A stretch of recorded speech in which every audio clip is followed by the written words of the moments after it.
Boa tarde, boa noite, good evening to everyone. I'll just start talking in English because works will be in English. It's a pleasure to kind of doing a soft opening of the LPAZ forum. The official opening will be tomorrow, but it's we always like to do this first gathering with everybody to open up to meet everybody to meet each other, and to prepare for the 2 days of hard work we'll have tomorrow and the day after of this LPAZ forum. That's the LPAZ Association will talk more about this during the days, is promoting since 2015, trying to think and reflect about the Azorean, Atlantic and international issues in the Azores or through the Azores. Tomorrow we'll do the opening, official opening session. Today only a few words to thank you all for being here, our supporters, Município Vila do Porto, regional government with Professor Carlos Amaral. Está escondido. Está ali. Professor Carlos Amaral, Graça do Município, and the FLADs, our main supporters. And of course our academic partners, CEI and CEU, also represented by my Professor Carlos Amaral, and also the Atlantic Center and Transatlantic Studies Association that's not present this year. Just to give one more word, I'll give the word to Ana Monica from CEI, and then we'll open to the roundtable. Ana Monica, first word. Well, good evening, everybody. Welcome as well to Santa Maria. I feel like a privileged guest here. I feel like at home here. So yes, on behalf of the more academic partners, I represent the Center for International Studies from ISCTE, but I would like to thank also to the representatives of the Atlantic Center, the Center for Humanistic Studies from the Azores University, the Transatlantic Studies Association, which is not physical present, but it's associated also with the forum LPAZ forum, sorry. It's again, the formal opening will be tomorrow, but just to reinforce the huge interest that we as academic partners have in the dissemination and participation in this sort of events. And I will not keep you any further from our interesting roundtable. Tomorrow I will say some more words. And I wish to thank first and foremost our speakers here from the roundtable, and to Professor Luís Rodrigues, who is sharing the session. And thank you all for being here, and let's have fun and some deep reflections. Thank you so much.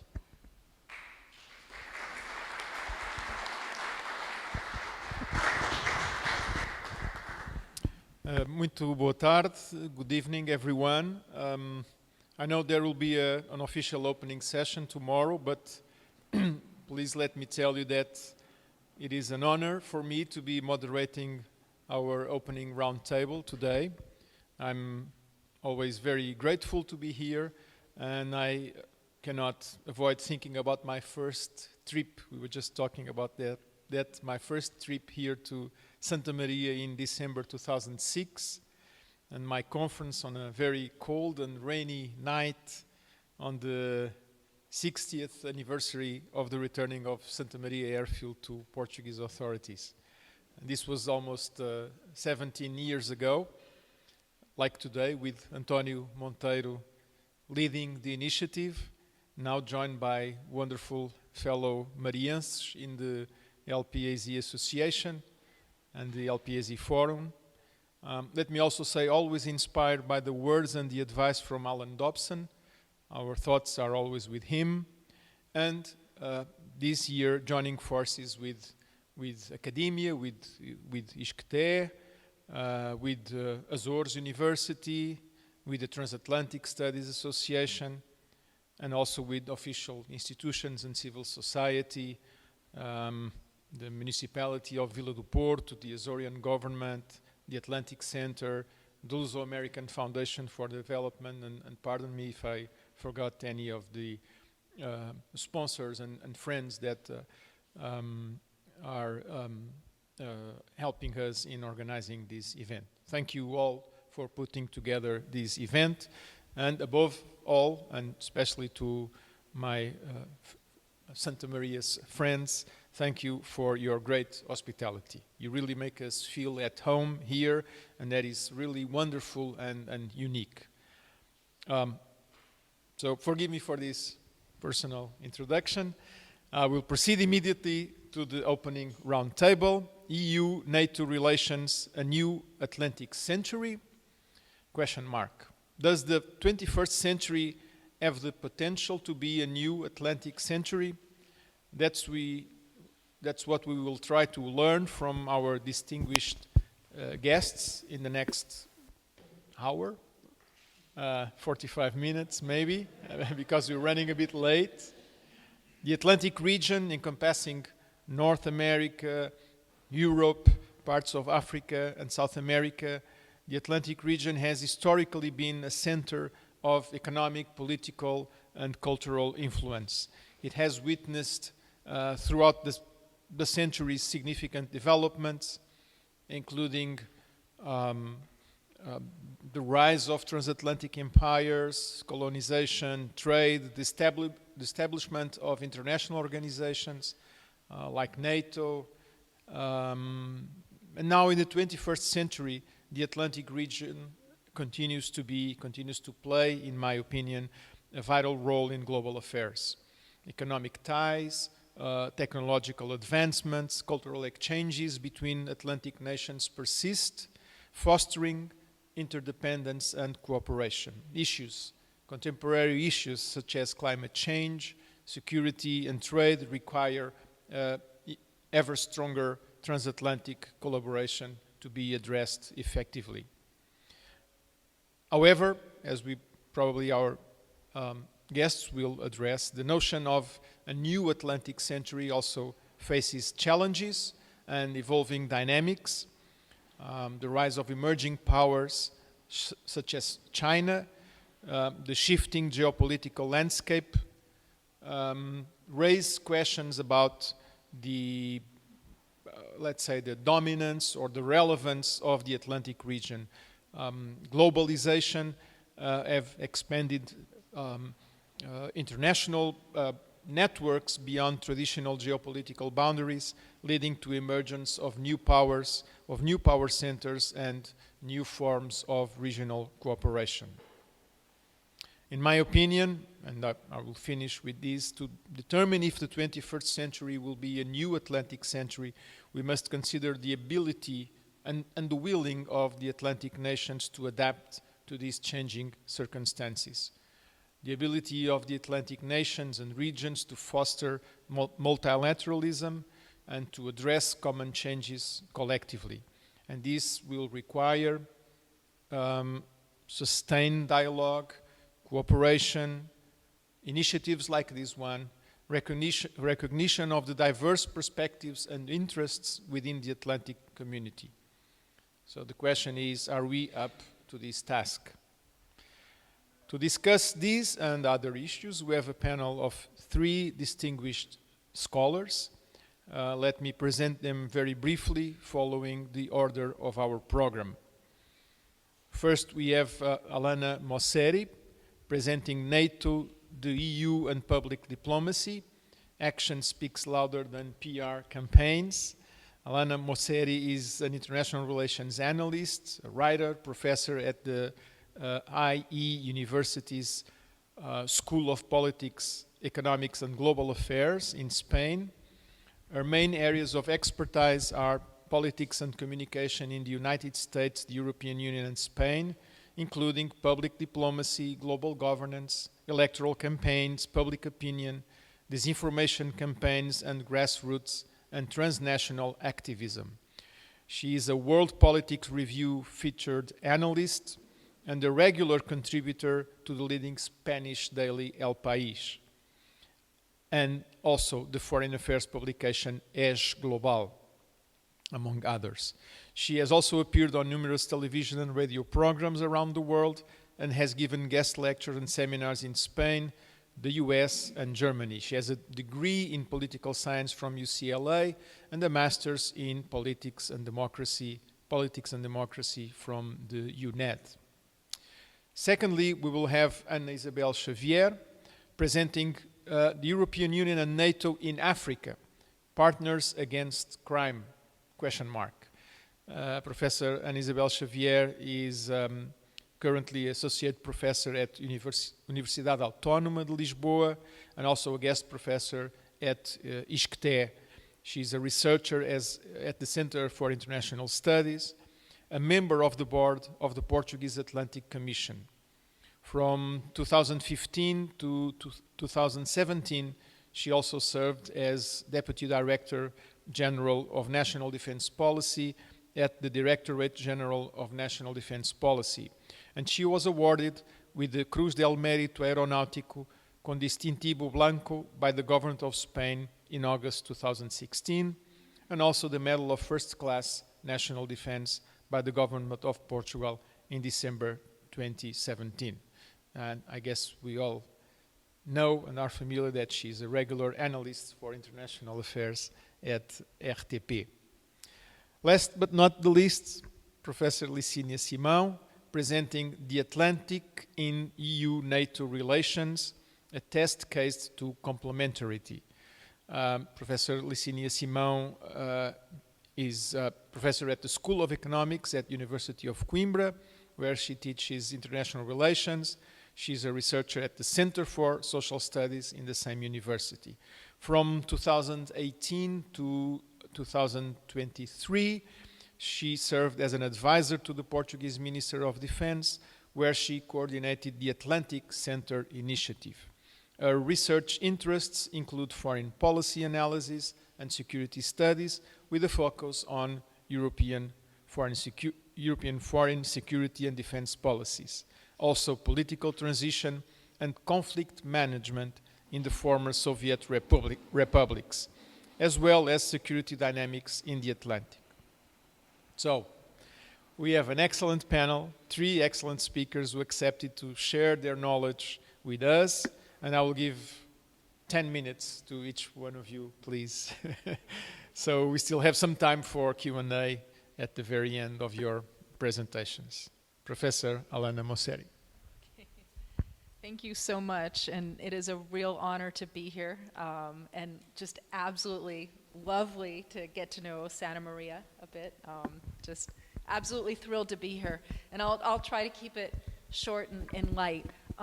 So when they asked me about this conference, and of course I was thrilled, it got me thinking about something that happened to me a few years ago in 2018. I took my public diplomacy students, as I do, to the American Embassy, and we were doing a challenge-based project where the embassy actually gives them a real-life challenge to work on. So our head of public diplomacy, he gave the challenge out to my students, and they were very funny about it because they wouldn't tell me ahead of time. They said, no, you need to hear it with the students. So I was frantically ready to take notes so I could help my students get on track. And they said, here it is, right? Now, it's not a new thing that the US is always asking the countries they're in to get to their 2% GDP NATO goal. And Trump isn't the first one to say this. Obama said it too, a little nicer, but he said it, right? But Trump was, what irritated me was Trump seemed to be getting through in some ways. And it was like, wait, no, if we can't be nice and get attention, then that's a problem. But anyway, so the challenge to the students was to come up with a campaign in Spain to get the Spanish public more interested or more supportive of spending more on defense. That's a big ask. He actually told us, I didn't want to put this in notes, but he said that they could even have, he said, this is real life. We could spend up to $100,000 on this campaign here in Spain, which might sound like a lot, but really, you know, in the advertising world, it's nothing. So, but they could spend it. And what I thought was really interesting was my most astute group of students made, well, particularly one student in that group, I know who did it, made a very important observation. She said, we're not going to get Spaniards to want to spend more on defense unless you scare them. And that was basically their argument. This is the only thing we can do. And of course, we're talking public diplomacy.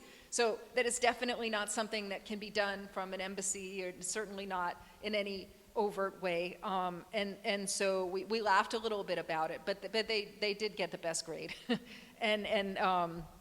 But of course, this is not what we're doing in public diplomacy. But I think in a lot of ways, when the war broke out, and suddenly we saw public opinion shoot up. Maybe not a lot. I was looking at the numbers. I won't bore you with the numbers, but you know, the Pew polling shows there was definitely an uptick in numbers after that war started, and suddenly there was a lot more support for NATO, more support for the EU. Sure, right? Yeah, that is actually sadly what helped us start to appreciate these institutions. And so to me, it begs the question is, really, I mean, we know that one thing I like to say to public diplomacy students is a little bit of knowledge of public diplomacy I feel is really dangerous, because people start to think that it's just a matter of putting together a nice PR campaign and that's going to solve all our problems. And we don't have any examples of it working at the country level. And it's problematic and it's difficult at the country level. It's easier at the city level. Cities have a better chance of actually getting messages about their cities, and especially about tourism. But about countries as a whole, countries are very kind of nebulous in how we see them. And if there's anything we know about it, and I just did my introductory class last week to my public diplomacy class, and I asked my students yesterday, I said, what was your takeaway? And I loved it, because one student said, you can put lipstick on a pig, but it's still a pig. And I was like, thank you. I did have a really cute picture of a pig with lipstick on it in my PowerPoint.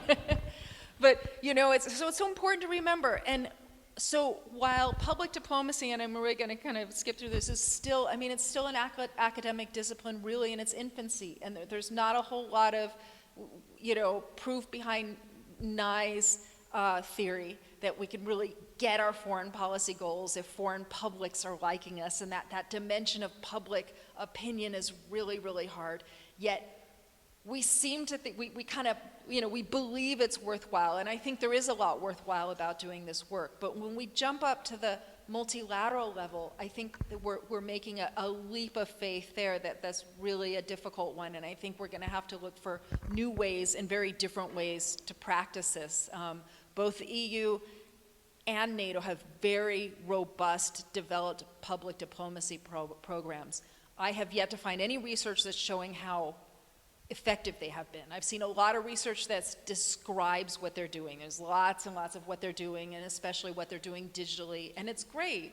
But again, we have to say, okay, how are we using this money? Is this money being used well?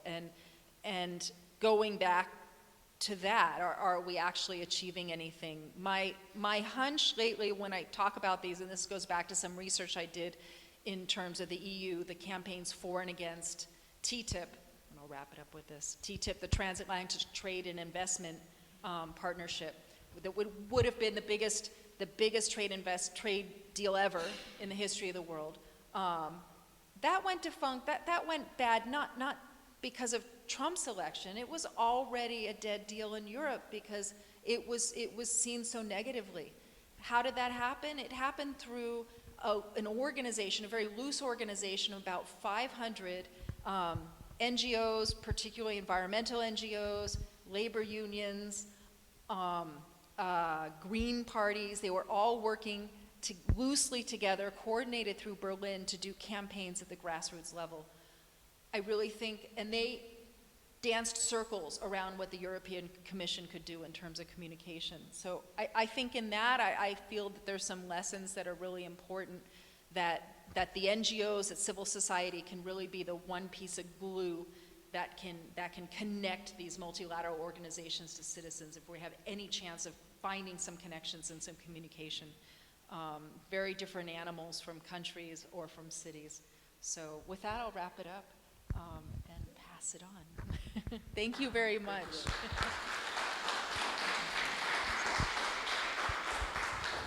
Thank you. Thank you, Professor Moceri, for your presentation and for keeping it short, so we'll have time for debate. So now I'll give the word to Professor. I'm not going to keep it as short as Alana, okay? But thank you so much, Luís, Nuno, and allow me to thank the organizers for the invitation and, of course, the hospitality. It's my very first time here. I hope it's not the last time. And I also want to express my gratitude to this kickoff roundtable with Licínia and Alana. My presentation is entitled UN-NATO Cooperation in Africa, Partners Against Crime, as Luís Nuno said. And that's what I really want to share with you, some thoughts on this long-standing partnership that perceives the Euro-Atlantic area as a geopolitical spot, and also Africa region that has been progressively grown in terms of relevance with a lot of joint declarations, but also some practical arrangements on the ground since the early 90s. I'm not going to tell you the whole story. Most of you are experts on that, and I assume that Licínia will also touch upon that as well. So I will stick to the most recent landmarks on the on trying to assess the cooperation in action and its prospects, namely in Africa region. So therefore, I believe that the first mention must be made to the 2022 Madrid strategic concept, the first NATO concept after the war in Ukraine, the first where we can read that the Euro-Atlantic area is not at peace. In this concept, several mentions are made to Africa, also other neighborhood regions, arguing that conflict, fragility, and instability directly affect NATO's security and the security of the partners. Also, NATO's southern neighborhood, again, particularly North Africa and Sahel region, faces interconnected security, demographic, economic, and political challenges. These are aggravated by the impact of climate change, fragile institutions, health emergencies, and food insecurity. This situation provides, according to NATO, fertile ground for the proliferation of non-state armed groups, including terrorist organizations. And it also enables destabilizing and coercive interference by strategic competitors. This is the state of art for NATO, let's call it that way. And within this geopolitical framework, the European Union is perceived as a unique and essential partner for NATO. Nothing new, we already know NATO allies and EU members share, first of all, members, then borders, values. They play a complementary, coherent, and mutually reinforcing role in supporting international peace and security.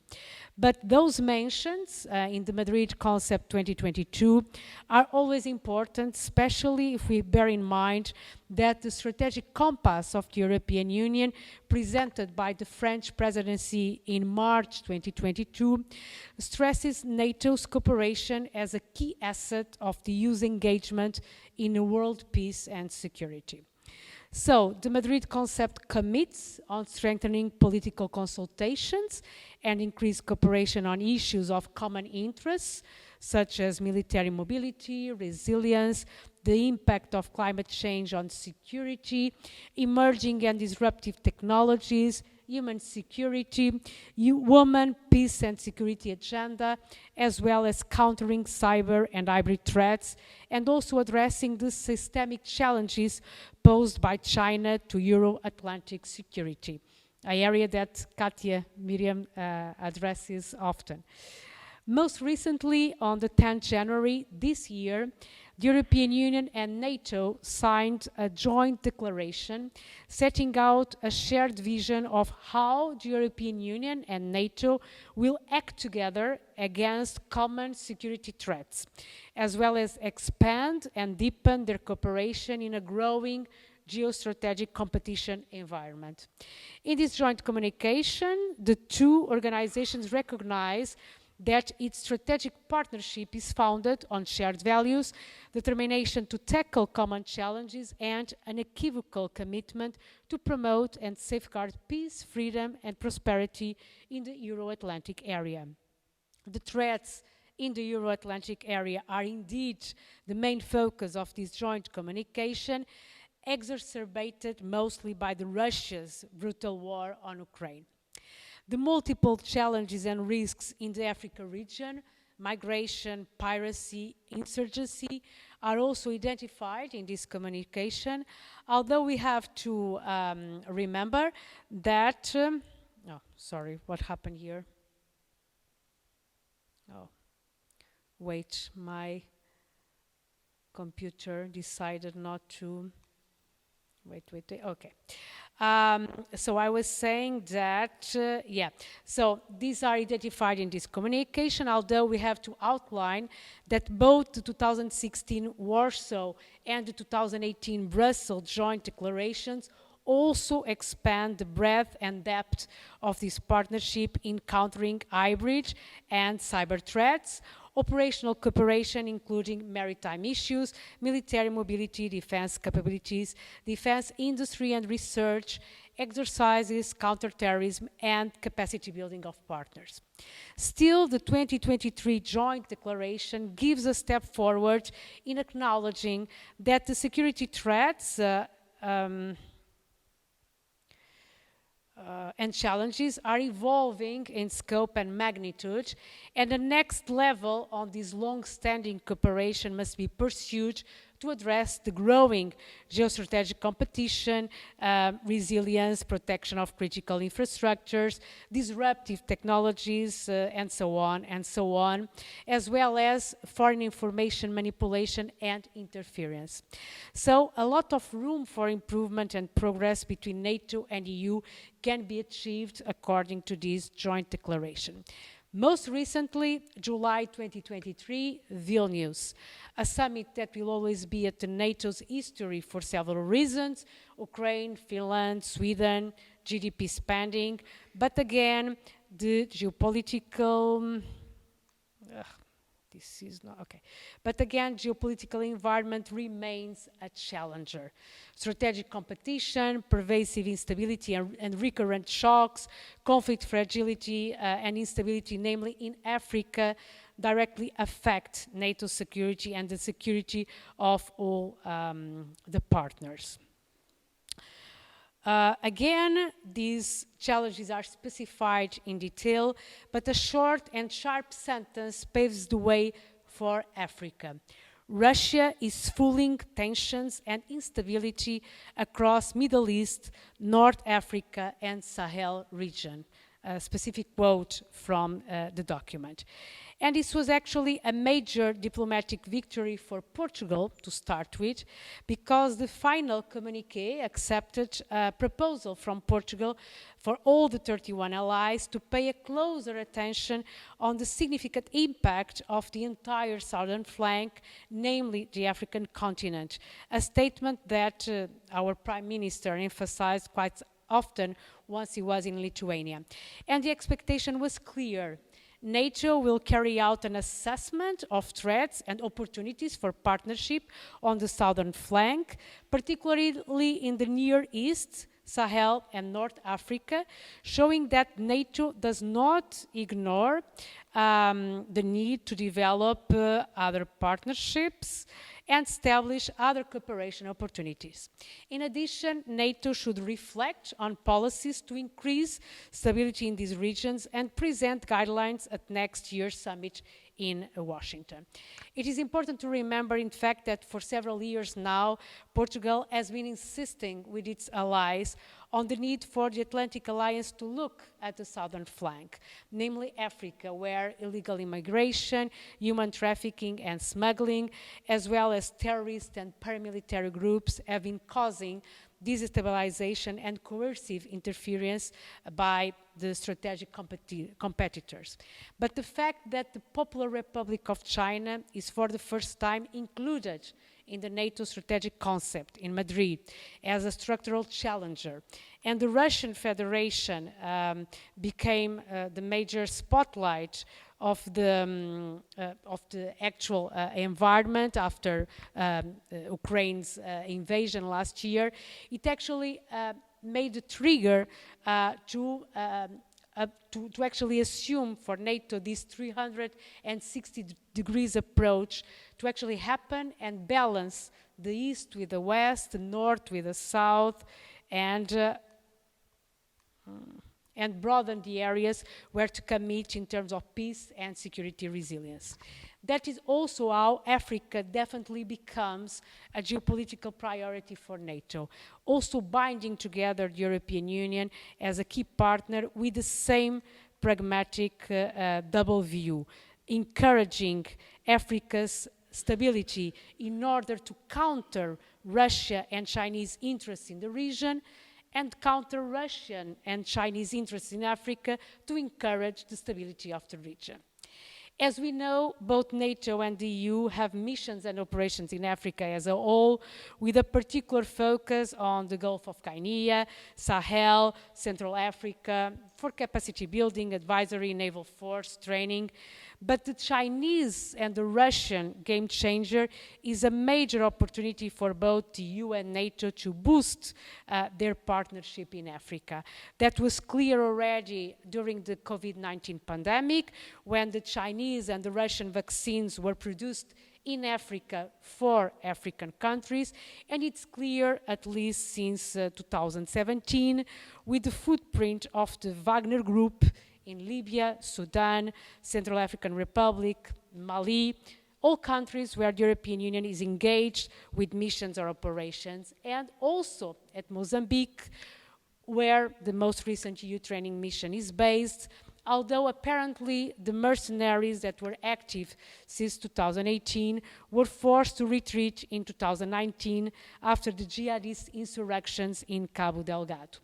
Still, and I will conclude with that, it is not by chance that President Zelensky, during the official visit of our President Marcelo Rebelo de Sousa, urged Portugal to mobilize the CPLP to openly support the peace formula led by Ukraine, especially at the United Nations General Assembly, where most of the countries, of these African countries, have been abstaining in condemning Russia over the invasion of Ukraine. And in this broader picture, Mozambique actually arises as a fundamental bridge for cooperation and, of course, for competition. For Russia, competing with the US and China in Africa is a motivating factor in the decision to establish a military base in Mozambique. The military footprint alone extends Russia's sphere of influence with a strategic launching pad to the Indian Ocean, and supporting African regimes is likely to be a major contributing factor to the success of the Russians' expansion.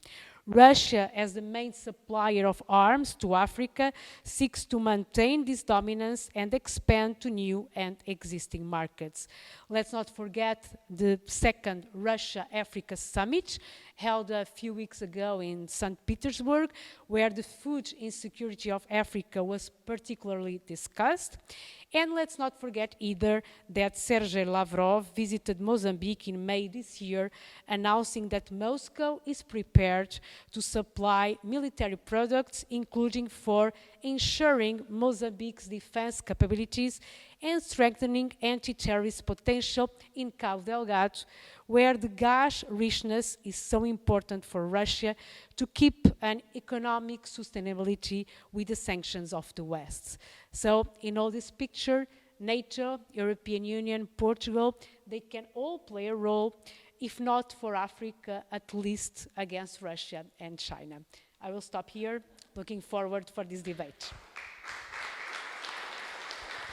Thank you very much. Thank you, Anna. And finally, Licínia.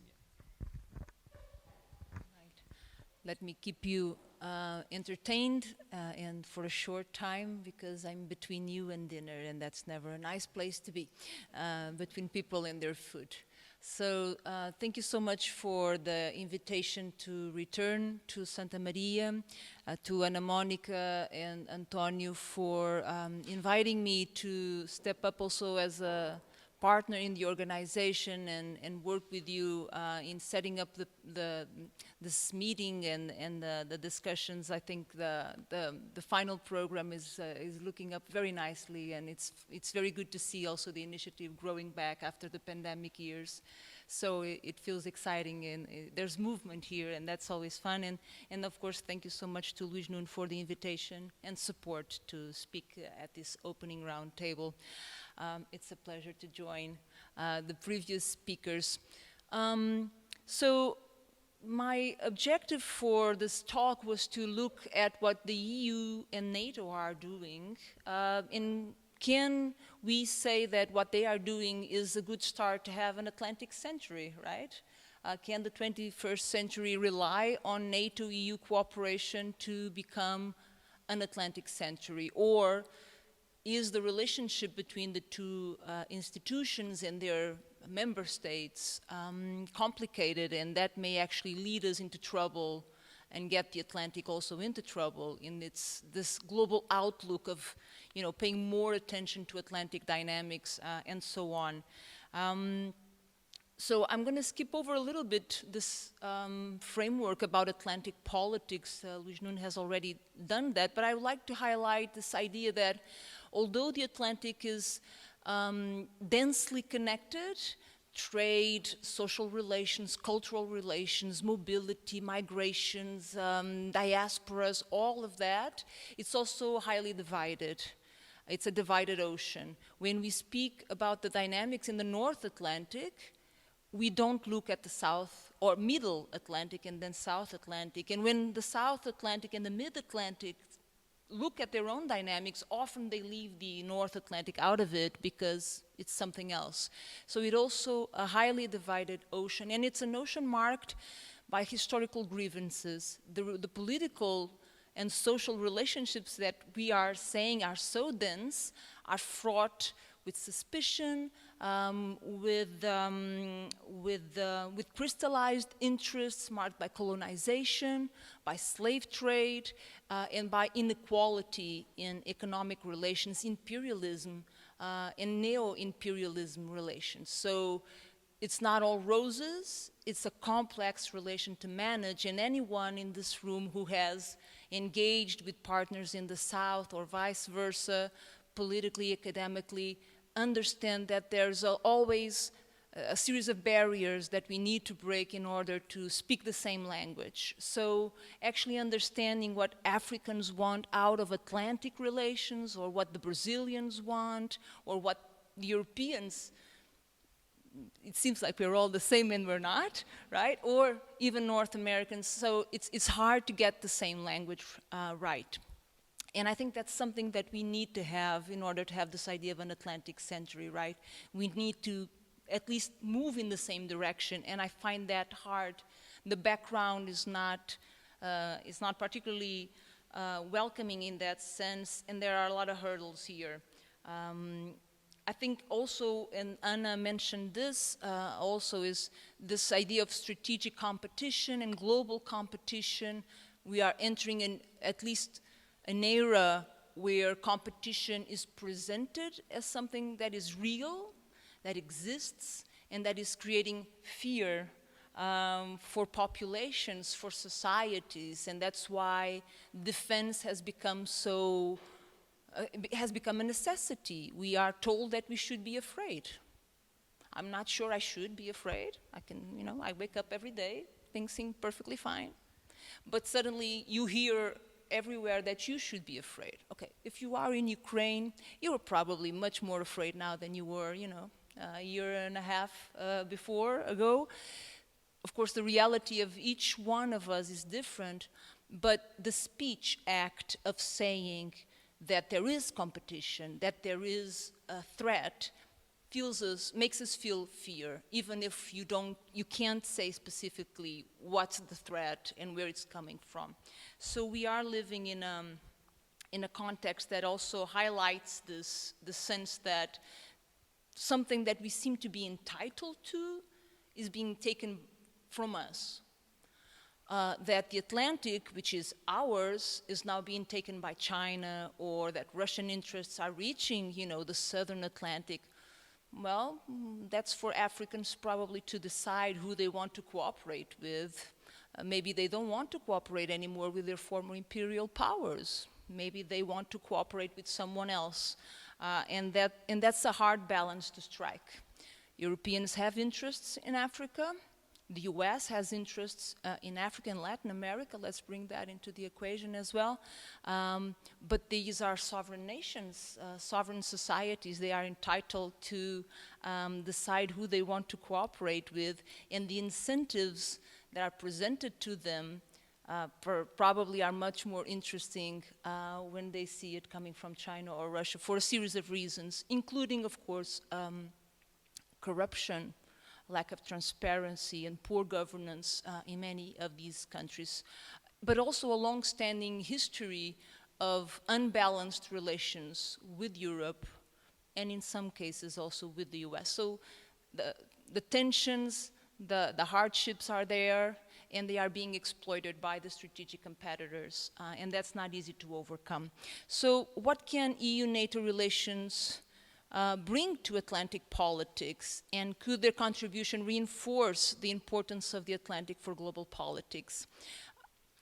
There have been long discussions on the relevance of the EU and NATO for advancing European and North American interests. We know what these organizations do for their nations, but these are evolving nations. They are not set in stone. The EU today is very different from what the EU was just 20 years ago, or 10 years ago, or even less. And NATO itself has also adapted to the necessities. So this idea that there is a division of labor between NATO and the EU maybe it's today is still relevant, but the kind of labor that each organization is doing is different. If you think of the end of the Cold War and the beginning of the global war on terror after 9/11, what you had was this idea that NATO would do the military interventions and would be fundamental for allied territorial defense, and that the EU would do the more civilian tasks of nation building, stabilization, crisis management, and at home would be much more focused on social and economic development. And this seemed to work right, but then there was also a backlash against these interventions, sometimes without a mandate from the UN Security Council, seen as imperialist actions by the superpower, and that the Europeans were being dragged on to just fix, you know, the post-war interventions of NATO. And this was also something that the Europeans were feeling as, you know, we're being dragged into something that is negative, or when we say that we don't want to intervene with the US, there was a strong political division inside the EU on Iraq war, as you know, and that also caused a lot of issues inside the EU itself. So it's very hard for Europeans to balance this relationship with the US.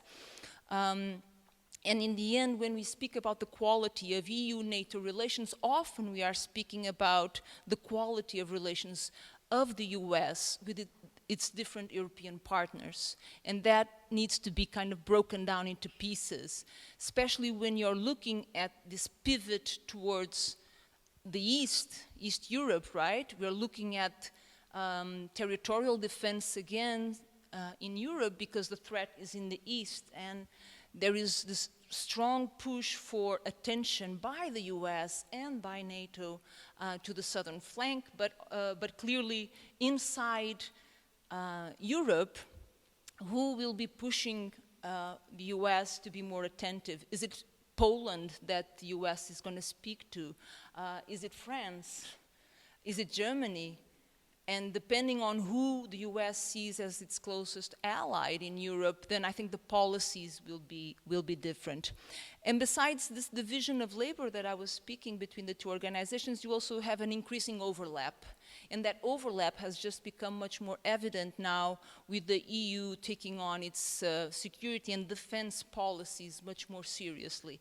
And so you have a more militarized EU, and you have also a NATO that is much more engaged in crisis management and civilian type policies. So what's the point for Europeans and North Americans, but especially for Europeans because they are the overlapping members, to have the two organizations? So that's a question to have. And this idea of complementarity that I put in the title of my presentation is a buzzword that has been brought into all the joint statements, the strategic documents. But what is complementarity? What does complementarity look like? And if you look at the debates that academia and others have provided us with, it's often about one of these two roads, either complementarity that is driven, that places the EU on a path towards strategic autonomy, meaning that the EU will have the ability to decide when and where it wants to act and will have the means to do so, or a path where the EU will be following NATO's natural lead.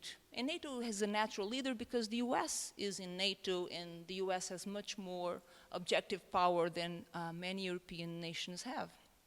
And so one of these two roads, following one of these two roads will lead to different results and different realities also for the Atlantic, because complementarity presupposes commonality of objectives, also presupposes that investments are made in a way that is integrated.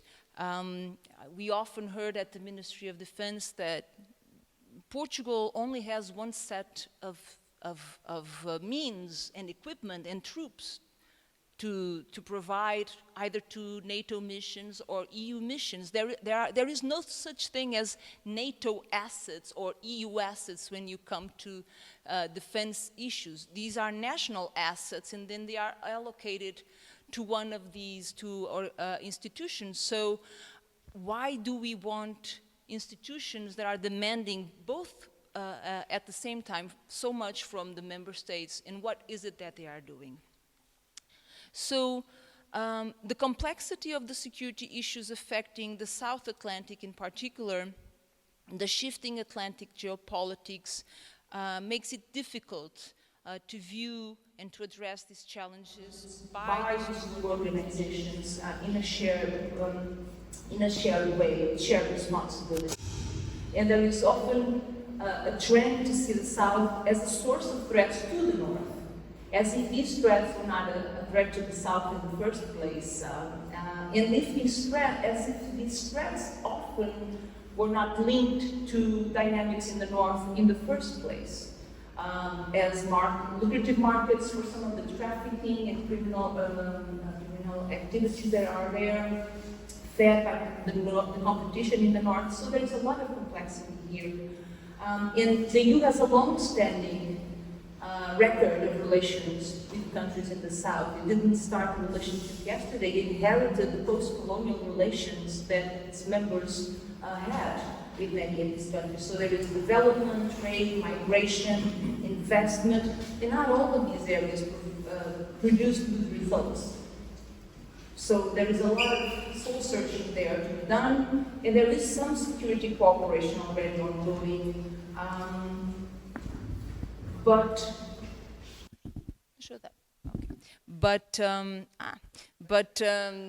there is, of course, the EU also doing much more in the military field, which Anna already approached. And there are the new areas. The Global Gateway is now the new flagship project. The EU realized that China's support to African nations in investing in infrastructure was providing a lot of leverage and results, and so now it has a big package for investment in strategic assets also in Africa and Latin America.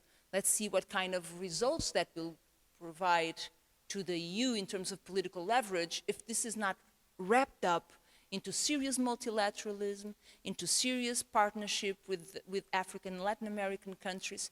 And you see, and this is just a remark, also the enlargement of the BRICS recently announced. So you do have the crystallization of different worldviews.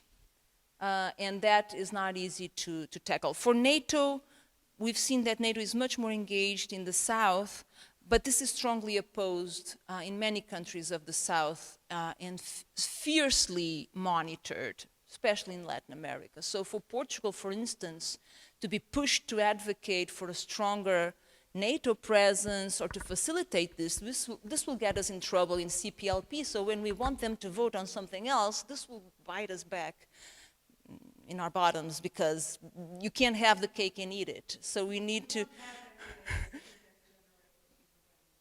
damn it. So just my final remark on this Atlantic century. I think the stability of Atlantic routes is fundamental for the Atlantic to remain an important ocean, trade, energy, digital infrastructures that flow through the Atlantic. This is fundamental, and keeping the security of these global gateways that the Atlantic is for many areas is fundamental to keeping the importance of the Atlantic. Military competition needs to be monitored, because the opening of the Arctic route will change how we see the Atlantic and its connections globally. NATO enlargement is already an eye-opening that the northern needs to be looked at. Russian presence in the Atlantic, Chinese presence in the Atlantic that may become much more permanent, and also the Arctic politics in the South, research, minerals, the issues of food security with fishing, climate change, oceanography, all this is fundamental also in Arctic politics. So a lot is happening on the poles of the Atlantic, and that means we have a lot more work to do to monitor all of that. So political alignment, can we answer the normative questions about the nature of EU integration and the impacts of the EU becoming a military alliance, also an instrument of military action? Can we discuss the issue of democracies, extremist policies, disinformation and radicalization, global competition versus global challenges? We have a problem, we've done the diagnosis, but the result, the policies that we're advocating is competition rather than cooperation. So I see here a lot of lack of alignment, and I don't think, how far can the EU and NATO cooperate in the South Atlantic? For me, it is quite a difficult question to answer because of all the historical tensions that this raises in relations with many of the countries in the South. So thank you so much for...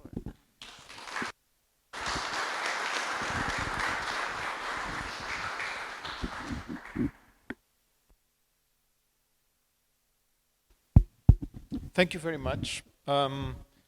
I was informed by the organization that we only have 5 minutes for Q&A because dinner is waiting for us.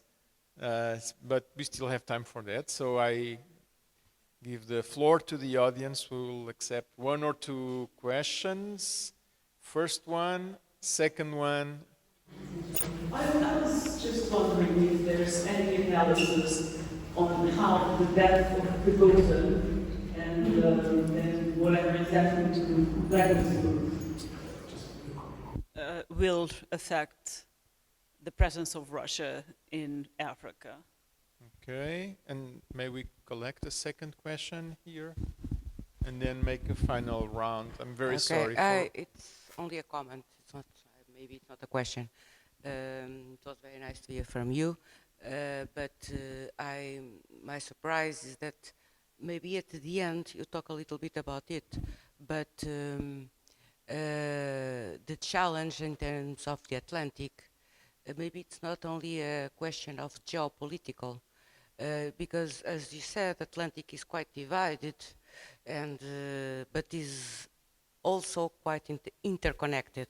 And today, the storms that go to, not today and in the past, but now it's much big. Those storms are much bigger that go to the United States.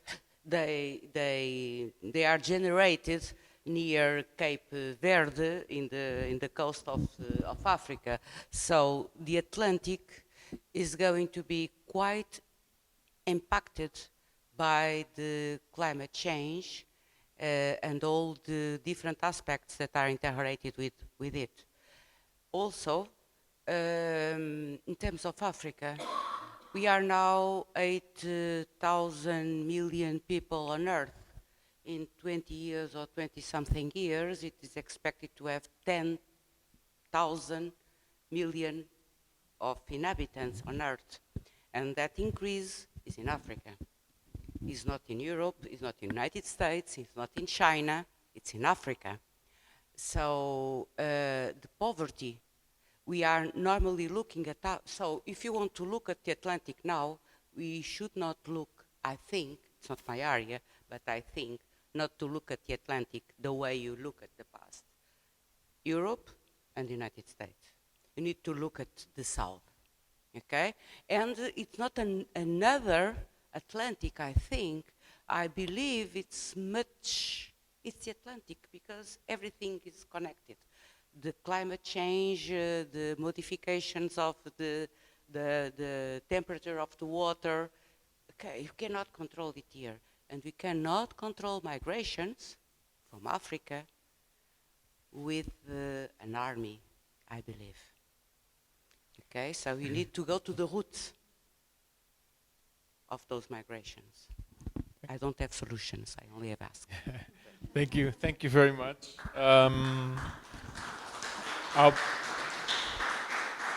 Thank you. I'll give the word back to our panelists. Probably I'll go in the reverse order. So starting with Licínia this time, very telegraphic. 1 minute for each, 2 minutes for each one of you.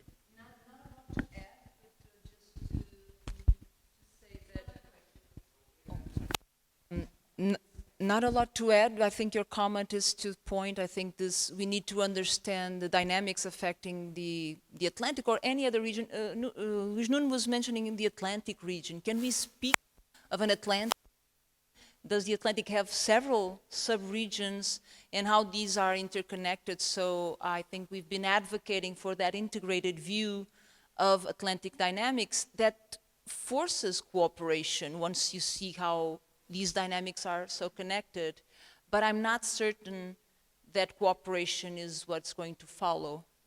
Cooperation takes a lot of work, and right now competition seems to be the driving word. We need to compete better. That's what we've been told, rather than cooperate better. So as I mentioned, the diagnosis is done, but then the rest, what we are recommending for the issue is not bringing good solutions. So I think there's a disconnection there. We need to continue to our public diplomacy towards forcing cooperation. Thanks so much.